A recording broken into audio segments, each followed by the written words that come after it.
계속해서 화요일 대담 이어가겠습니다. 올해 제주도 예산 증가율이 지난 2011년 이후 가장 낮은 수준입니다. 하지만 복지와 경제 분야 살림만큼은 강화됐는데요. 특히 복지 분야는 지난해 대비 예산이 12.1% 증가했습니다. 올해 크게 강화되는 주요 복지 제도를 강인철 제주도 복지가족국장을 통해 알아보겠습니다. 안녕하십니까? 네, 안녕하세요. 네, 와 이제 연초 돼서 굉장히 바쁘실 것 같아요. 네, 좀 그렇습니다.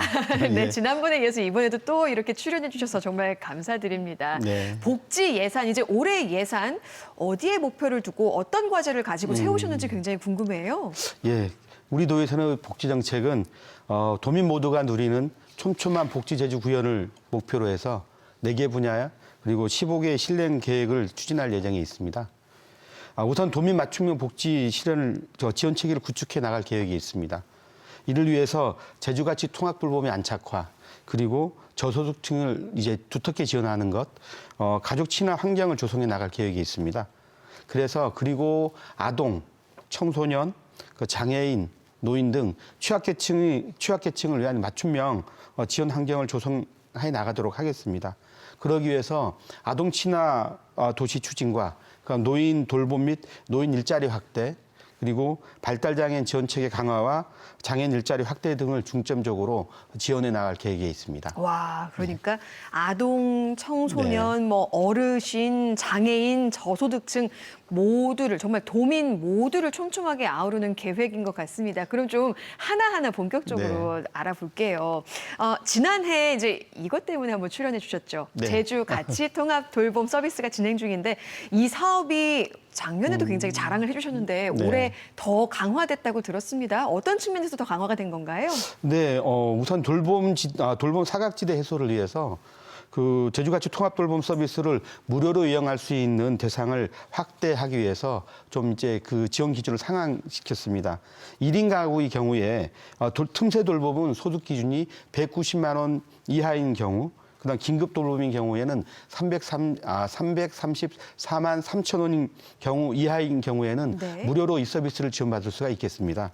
그리고 이 서비스 제공 기관에 대해서도 질 높은 서비스를 제공하기 위해 가지고 가사 지원 서비스 단가를 640원 인상되었습니다. 그래서 24,120원으로 서비스 단가가 책정이 되었고요.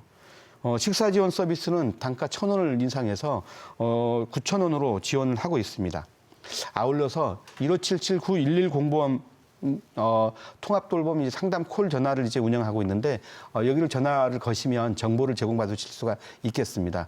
그리고 올해 하반기에는 하반기부터는 제주가치 통합돌봄 전용 홈페이지를 개설해 가지고 도민 누구나 정보를 쉽게 접할 수 있도록 정보 제공에 노력을 하고 있습니다. 네, 그러니까 제주가치 통합돌봄의 서비스를 받을 수 있는 중위소득의 기준이 조금 중위소득. 더 그렇죠. 확대됐습니다. 확대됐기 때문에 더 많은 분들이 받을 수가 있고 네. 또 그리고 양질의 서비스를 받을 수 있다. 네, 이렇게 그렇습니다. 말씀해 주신 것 같아요. 국민기초생활보장제도 혜택을 받을 대상자와 수혜폭도 더 넓어졌다고요. 네. 그 복지 지원 기준이 되는 기준 중위소득 중위소득이 지난해에 4인 기준으로 540만 원에서 올해는 573만 원까지 역대 최대 규모로 33만 원 인상이 되었습니다. 그러니까 기준이 조금 더 완화된 거네요. 네, 그렇습니다. 예. 그래서 기준 중위소득 인상과 함께 그러면 생계급여 지원 대상도 기준 중위소득 30%에서 32%로 확대되었고 더불어서 주거급여 지원 대상자도 역시 기준 중위소득 48%까지 상향이 되었습니다. 생계급여도 있는데요. 생계급여 지원 기준은 1인당 가구 9만 원이 늘어난 71만 3천 원으로 역대 최대 수준으로 늘어나서 생활이 어려운 그 도민들에게 많은 도움이 되리라고 기대되고 있습니다. 네, 또 더 많은 분들이 이 보장을 받을 수 있을 것 같아서요. 다들 반가워하실 것 같습니다. 지금 화두가요, 이 저출생이잖아요. 저출생에 대한 걱정이 굉장히 큰데 올해 저출생과 관련한 정책도 있다고 들었습니다. 어떤 정책을 펼치실 네. 계획인가요? 그 영아기 육아 가구의 양육비 경감을 위해서 부모급여를 0세 기준으로 100만 원, 그리고 1세에는 이제 월 35만 원에서 50만 원으로 이제 확대하였습니다. 그리고 둘째 이상 출생 시에서는 첫 만남 이용권 지원액이 200만 원에서 300만 원으로 상향해서 지원하기로 했습니다. 네. 그리고 또한 이제 아이돌봄 서비스를 이용하는 두 자녀 이상 가구의 본인 부담금 10%를 지원하는 등 아이돌봄 서비스가 확대되고 있습니다. 네. 이와 더불어서 아이돌봄 광역지원센터를 올해 초에 개소해서 운영할 계획이 있습니다. 시간제 보육 서비스 제공 기간은 21개소에서 52개소로 2배 확대하고 있고, 특히 올해 우리 도에서는 신규 자체 사업으로 생애 최초 어린이집에 입학할 경우에 영유아에게 입학지원금 7만 5천 원 범위 내에서 지원하고 있다는 것을 말씀드리겠습니다. 네, 어린이 돌봄에 대해서 잠시 말씀해 주셨는데요. 이 어린이 돌봄 지원 대책이 더 강화된다고요. 조금 더 자세히 설명해 주세요. 네, 우리 도는 이제 도내 교실을 활용해서 예. 새로운 제주형 돌봄 모델을 기획을 작년에 했습니다. 주중에는 교육청이 학교가 돌봄 교실을 이용하고, 주말에는 저희 행정에서 돌봄 교실을 이용한 꿈낭을 운영할 계획이 있습니다. 꿈낭에서는 아동별 흥미 적성별로 외부 강사, 그다음에 분야별 전문가, 그다음 지역민들, 자생단체 등을 강사로 활용해서 아동의 창의성을 신장할 수 있는 프로그램을 제공하고 지역과 함께하는 돌봄 서비스를 활성화할 계획이 있습니다.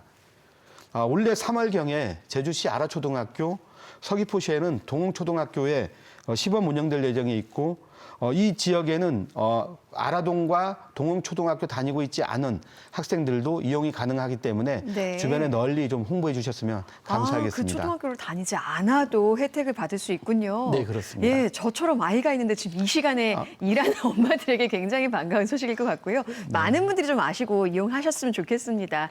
아이가 행복한 제주를 위해서 아동 친화 도시를 추진한다 하셨는데, 아동 친화 도시 이건 어떤 것을 의미하는 건지도 궁금하고요. 네. 구체적으로 조금 어떤 정책들을 펼치실 건지도 궁금합니다. 예, 아동 친화 도시 많이 들어보셨을 예. 텐데요. 아동 친화 도시는 유엔 아동 권리 협약에 담긴 아동의 권리를 온전히 실현하고 아동이 이제 보다 나은 삶을 살 수 있도록 아동에게 친환경적인 환경을 이제 조성하는 정책입니다. 예. 지난해에는 저희가 아동 친화 도시를 조성하기 위해서 도민 의견 수렴을 위한 100인의 원탁 토론회를 이제 개최하였고, 그다음 아동 권리 현황을 이제 실태 조사를 하였습니다. 그리고 이제 19명의 아동 권리 교육 강사를 양성해서 아동 보육 시설에서 이제 있는 아동들을 대상으로 해서 권리 교육을 실시하였습니다. 그리고 민간 분야에서 참여하는 아동 권리 증진 공모 사업을 저희가 이제 공모를 하고 있고, 그리고 제주도에서 아이 키우기 좋은 아동 친화 도시를 만들어 나가는 지원 사업을 이 공모 사업을 통해서 실시할 계획이 있습니다. 그리고 2025년도에는 아동 친화 도시 인증을 목표로 해서 박차를 가하고 있다는 것을 말씀드리겠습니다. 네, 아동 친화 도시. 아동들 모두가 행복하고 누구도 소외되지 않는 도시가 될 것이라고 좀 기대해봐도 되겠죠. 네, 그렇습니다. 네, 또 뿐만 아니라 이제 청소년들 문제가 심각합니다. 네. 여러 사정으로 학교와 가정 밖에서 생활하는 청소년들이 있잖아요. 네. 이 청소년들을 돕기 위한 그런 정책들도 펼칠 계획이라고 들었습니다. 어떤 정책인가요? 네, 가정 밖 청소년의 안정적인 자립 지원을 위해서 저희는 작년 9월에 청소년 자립 지원관을 개소를 하였습니다. 이 청소년 자립 지원관에서는 주거와 생계 지원, 그리고 교육, 취업 지원 등 혼자서도 생활할 수 있는 능력과 여건을 갖출 수 있도록 체계적인 지원을 하고 있습니다. 특히 올해부터는 가정 밖 청소년이 주거 안정 지원을 위해서 주거 정착금을 500만 원에서 1,500만 원을 확대해서 지원할 예정이 있습니다. 그리고 이제 학교 밖 청소년 운영센터를 학교 밖 청소년 지원센터 운영을 통해서 학교 밖 청소년의 심리, 그리고 상담, 자립, 교육, 취업 지원 등 학교 밖 청소년을 대상으로 하는 맞춤형 서비스를 지원해 나갈 계획이 있습니다. 그리고 이제 저소득층 학교 밖 청소년을 위해서 안경 구입비, 검정고시 이제 학원비를 지원하고 있고, 또 검정고시 합격자에게는 100만 원의 장학금도 지원하고 있다는 것을 말씀드리겠습니다. 그렇군요. 아까 예. 학교 밖 청소년 지원센터. 지원센터. 예. 이걸 모르는 분들도 많을 것 같은데 네. 좀 어려움을 겪었을 때 여기에 먼저 좀 문의를 해보고 문을 두드려보는 것도 굉장히 좋을 것 같습니다. 네, 그렇습니다. 네, 이제 좀 어르신들을 위한 정책도 알아볼게요. 일자리와 주거 복지 안정은 이제 뭐 누구나 바라는 일인데 어르신들의 경우에는 늘 이 두 가지가 좀 불안정하잖아요. 네, 그래서 올해는 또 이 어르신들을 위한 정책도 더 촘촘하게 세우셨을 것 같습니다. 어떤 것들이 계획돼 있나요? 네, 그렇습니다. 올해는 그 일자리 사업에 2023년 대비해서 3,014명이 더 늘어난 14,495명이 참여하게 되겠습니다. 그리고 예산은 222억 원이 증가한 총 677억 원이 투입할 예정에 있습니다.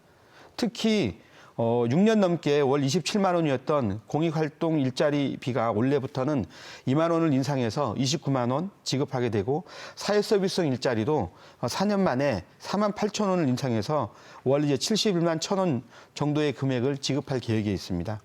주거복지와 관련해서는 기초생계, 그리고 의료급여 수급자 중에서 무주택 노인들의 독거 노인들에게는 임대료를 40만 원부터 최대 70만 원까지 연 1회에 한해서 주거비를 지원할 계획에 있습니다. 네, 이게 지금 올해 더 강화되는 네, 그렇습니다. 지원들인 거죠.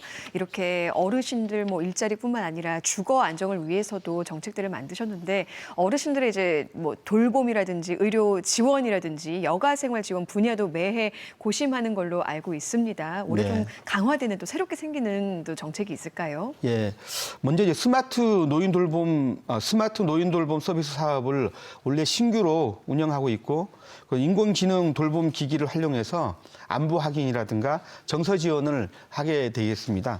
특히 노인 맞춤 돌봄 서비스 지원 시간이 중점 돌봄 그 지원 군인 경우에는 16시간에서 20시간 이상으로 확대되고 있습니다. 응급안전 안심 서비스 또한 소득 기준을 폐지해서 65세 이상 모든 노인이 서비스를 이용하게 되겠습니다.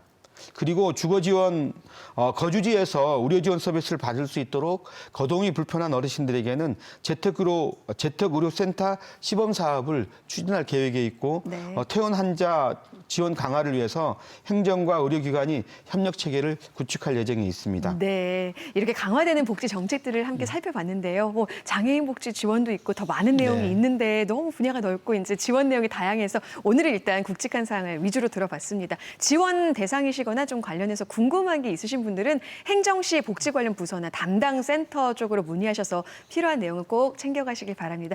오늘 이야기는 여기서 마무리 짓겠습니다. 네, 오늘 나와주셔서 고맙습니다. 네.